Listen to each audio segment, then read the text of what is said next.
पड़ोसी देश नेपाल में जारी राजनीतिक संकट अभी पूरी तरह से थमा नहीं है। इस बीच मौजूदा परिस्थितियों को देखते हुए पुष्प कमल दहल प्रचंड ने भारत से समर्थन की अपील की है। प्रचंड का कहना है कि नेपाल में इस वक्त लोकतंत्र की हत्या हो रही है। ऐसे में भारत की खामोशी ठीक नहीं है। हाल ही में चीन की ओर से भी नेपाल कम्युनिस्ट पार्टी में जारी विवाद को सुलझाने की कोशिश हुई, जो सफल नहीं हो सकी। अब केपी शर्मा ओली और प्रचंड गुट में जारी तकरार के बीच प्रचंड की ये अपील सामने आई है। प्रचंड की ओर से कहा गया कि भारत हमेशा ही नेपाल में लोकतांत्रिक आंदोलन का समर्थन करते आया है। नेपाल में हुए सभी जन आंदोलनों में भी भारत की भूमिका रही है, लेकिन अब जिस तरह केपी शर्मा द्वारा संसद को भंग किया गया, इस पर भारत की चुप्पी समझ से परे है। प्रचंड ने ये भी कहा कि दुनिया भर में खुद को लोकतंत्र का पहरेदार बताने वाले भारत, अमेरिका, यूरोप जैसे देशों की खामोशी आश्चर्यजनक है।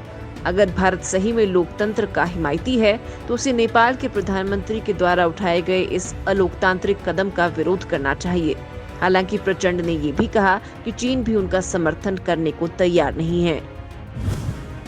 चीन ने भारत पर लगाए जासूसी के आरोप। नेपाल सरकार को अपने इशारों पर नचाने वाला चीन नेपाल में बदली हुई परिस्थितियों से इतना घबराया हुआ है कि भारत पर जासूसी करने का आरोप लगा रहा है। यही नहीं, चीन का सरकारी भोंपू ग्लोबल टाइम्स चीनी मंत्री के खुलेआम नेपाल की राजनीति में हस्तक्षेप के बाद भी उल्टे भारत पर नेपाल की आंतरिक राजनीति में हस्तक्षेप करने का आरोप लगा रहा है। चीनी विदेश मंत्रालय भी ये मानने को तैयार ही नहीं है कि नेपाल पहुंचा चीन का भारी भरकम प्रतिनिधिमंडल सत्तारूढ़ नेपाल कम्युनिस्ट पार्टी में चल रहे घमासान में जबरन हस्तक्षेप करने पहुंचा है, बल्कि कहा है कि काठमांडू पहुंचा अधिकारियों का दल तो कोरोना पर चर्चा करने के लिए पहुंचा है।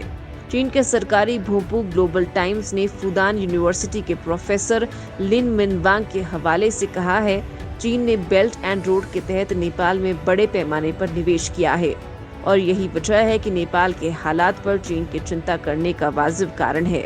वहीं चीनी विशेषज्ञ हु जियोंग ने कहा है कि मुझे नेपाली विद्वानों ने बताया है कि भारत ने अपने खुफिया एजेंटों को नेपाल कम्युनिस्ट पार्टी के नेताओं पर नजर रखने के लिए भेजा है। ये भारतीय जासूस चीनी मंत्री और नेपाली नेताओं के बीच होने वाली बातचीत की भी जासूसी कर रहा है। नेपाल में राजनीतिक तूफान से चीन को हुआ नुकसान। नेपाल में सत्ताधारी नेपाली कम्युनिस्ट पार्टी के दो फाड़ होने को चीन के लिए झटके के तौर पर देखा जा रहा है। जब नेपाल के प्रधानमंत्री केपी शर्मा ओली और पूर्व प्रधानमंत्री पुष्प कमल दहल प्रचंड की पार्टी ने मिलकर एकीकृत कम्युनिस्ट पार्टी बनाई थी, तो उसमें चीन की भी अहम भूमिका बताई गई थी।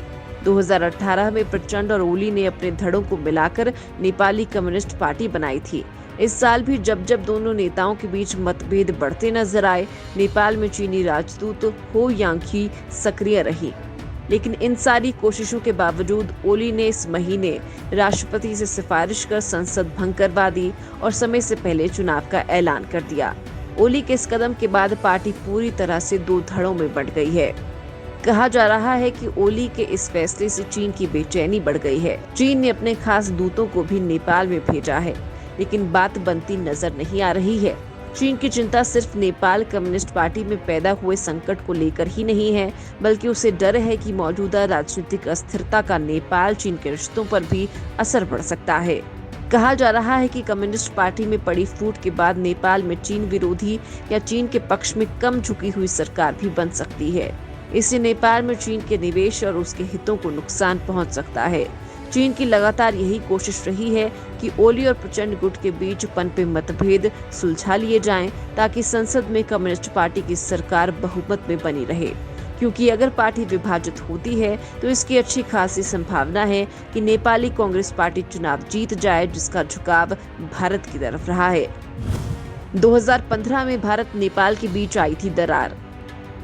साल 2015 से भारत नेपाल के रिश्तों में दूरी आनी शुरू हो गई थी। 2015 में भारत नेपाल सीमा पर हुई अघोषित नाकेबंदी की वजह से दोनों देशों के रिश्ते बुरी तरह प्रभावित हुए थे। नेपाल में नया संविधान पेश हुआ था और मधेशियों को ज्यादा अधिकार नहीं मिलने को लेकर भारत ने नाराजगी जाहिर की थी। जब सीमा पर आर्थिक नाकेबंदी हुई तो कई नेपालियों को लगा कि भारत उस पर दबाव बनाने के लिए ऐसा कर रहा है। हालांकि भारत ने इन आरोपों को खारिज कर दिया था। इसके बाद नेपाल में राष्ट्रवाद की जो लहर चली, उसमें कम्युनिस्ट पार्टी बहुमत से सत्ता में आ गई। कम्युनिस्ट पार्टी की सरकार की करीबी चीन से बढ़ने लगी। इस दौरान नेपाल में चीन का निवेश भी ऐतिहासिक रूप से बढ़ गया। भारत की आपत्ति के बावजूद नेपाल चीन की अरबों डॉलर की परियोजना बेल्ट एंड रोड में शामिल हो गया। नेपाल में चीन एक रेल रोड और सुरंग बनाने की योजना पर काम कर रहा है। हालांकि अधिकतर परियोजनाएं अभी योजना के स्तर पर ही हैं और नेपाल में जारी राजनीतिक अस्थिरता की वजह से इनमें और देरी हो रही है। इस वजह से भी चीन की बेचैनी बढ़ रही है।